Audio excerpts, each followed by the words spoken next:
Sri Lanka on Monday heaped praises at India, with the island country's Foreign Minister Ali Sabri affirming Sri Lanka's commitment to safeguard its neighbouring nation, India's national security.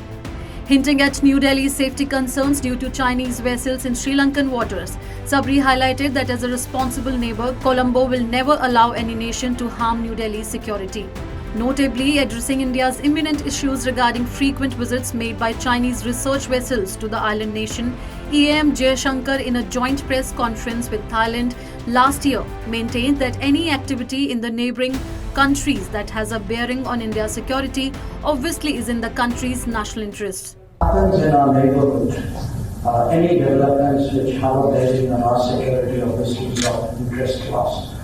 I think our spokesman had said some time ago that we obviously monitor any development which has a bearing on our interests very, very carefully. India has several times raised concerns about Chinese vessels in Sri Lankan waters amid speculation that they are being used to track Indian military tests and for surveying strategically important waters for India.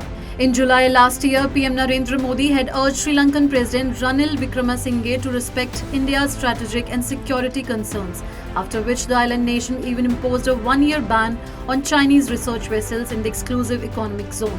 Addressing the same concern, FM Sabri stated that though his country decides to partner with other nations around the world, it would ensure that it would not be done at the cost of the security of India. He reiterated that as a responsible neighbour and a civilizational partner, Sri Lanka will not undertake anything that would harm the legitimate security concerns of India.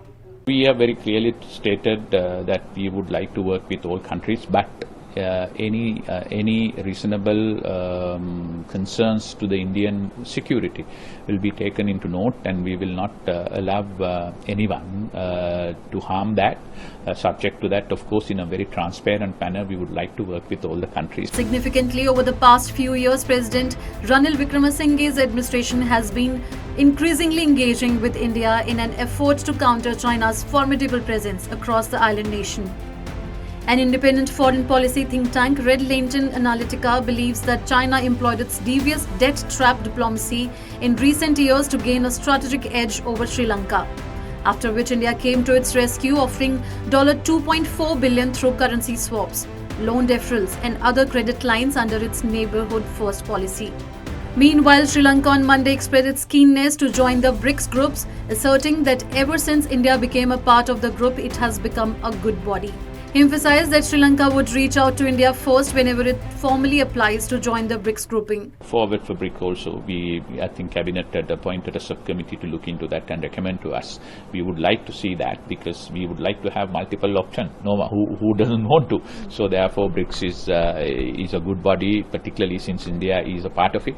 So as and when we decide as Cabinet to apply, the first country we would be talking to is India and seek India's support for us to reach to the BRICS. Sri Lanka's foreign minister further praised the excellent relationship with New Delhi, highlighting that India's significant economic growth has positively impacted the entire region, including Sri Lanka. India is marching towards economic glory, and that's good for the region and good for the countries like Sri Lanka.